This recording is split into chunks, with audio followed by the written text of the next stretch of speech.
Good evening. This is Dave Query coming at you from my dock here on beautiful Fox Lake in northwest Minnesota, or I guess could be west central, near Detroit Lakes. And sitting on my dock here for another edition of Dave's Dock Talks. I believe this is day 26 of my 90-day video challenge. You'll have to pardon me if I'm swatting a little bit, because there's quite a few skeeters out. We sprayed for them yesterday and didn't do a lot of good. If we killed some in the area, others moved into the territory. But I'm just sitting here on the dock for another gorgeous evening with my pooch Abigail, who's diligently watching for fish, and she discovered that there's fish in the water and they flip and flop, and she does like to chase them. When I bring one up, she locks on like it's a duck. I think she's more interested in them than she is in ducks and pheasant and such, like she's supposed to be. Abigail, no. And you may hear in the background some fireworks going off. It is the weekend of the 4th of July. It's the 5th, actually. And I'm sure there will be plenty of fireworks, as there have been the last few days. But just wanted to briefly discuss today this morning's Think and Grow Rich call, and there was actually one on the 4th as well. We don't pause for the cause, as it were. I think maybe Christmas and Thanksgiving would be the only exceptions, if I'm not mistaken. But this morning, actually yesterday, I believe, we restarted the book Think and Grow Rich. We had been going over the book Psycho-Cybernetics, but that one we just kind of touch on. The ones that we go cover to cover on are Think and Grow Rich and The Science of Getting Rich. If you want to join us, please take a look at the numbers below this video, and you'll find not only the live call number, but the recording that has the daily recording on it, or the daily call recorded until the next call replaces it.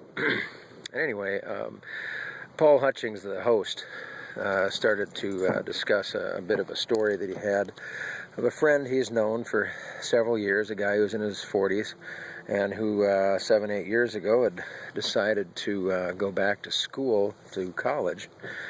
And back then, when he originally started going, and Paul found out about it, he asked him what he was studying, and he said, generals, just, your sciences, math, psychology, just whatever, trying to figure things out. And he didn't think much of it then. And then here just the other day, he had a discussion with him again, asking him how school was going, because he knew that he was taking it on a real part-time basis. And he said that he was no longer in school. And Paul asked, well, did you graduate? And he's like, no, just ran out of funding. And another friend that was in on the conversation said, well, what were you, what was your major? What were you studying? What were you going for? And he's like, oh, just generals. The guy's like, well, you can't major in generals. He's like, no, I just hadn't made a decision yet. And he's like, well, what were you planning on doing with it, your degree? And the guy said, well, whatever you do with a degree, hadn't really given that much thought. And, Paul, being the nice guy that he is, just kind of nodded and went along. And, that's something you expect from somebody who is maybe, 18, right out of college or right out of high school, not knowing what they want to do. God, I was there, I switched my degree plan, I think 4 times, something like that.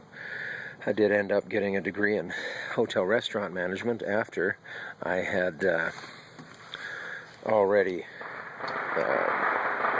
gotten a degree in natural resource management.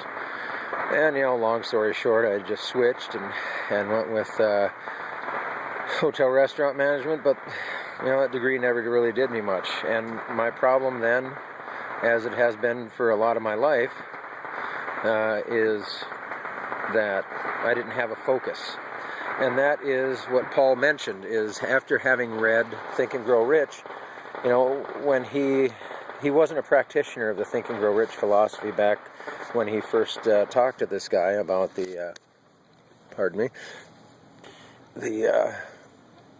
going to college.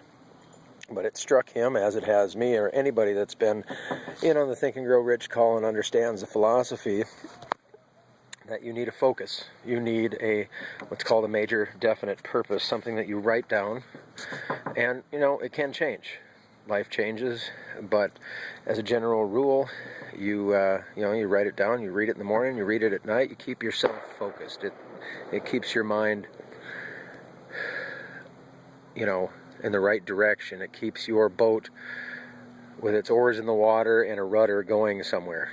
It's tough to pilot a boat that doesn't have a rudder, and that rudder is your major definite purpose. And if you'd like to learn more about what I'm talking about, and this is new to you, please join us on the Think and Grow Rich call as the light is fading here. And check out the numbers below.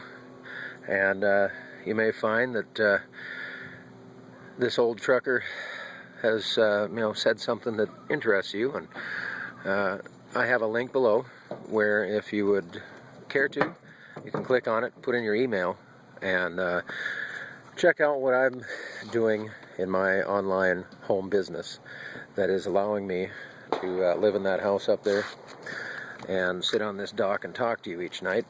Yes, I still do punch a clock for now, but as a former oil field trucker who spent 4 weeks at a time on the road, I am now able to stay home and be home every night with my family. And I'm working on making that a permanent situation as far as not having to punch a clock.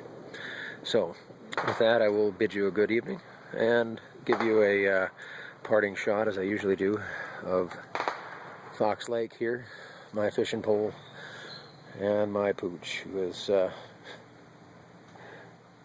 always trying to find that fish. You have a good evening. We'll see you on the next video.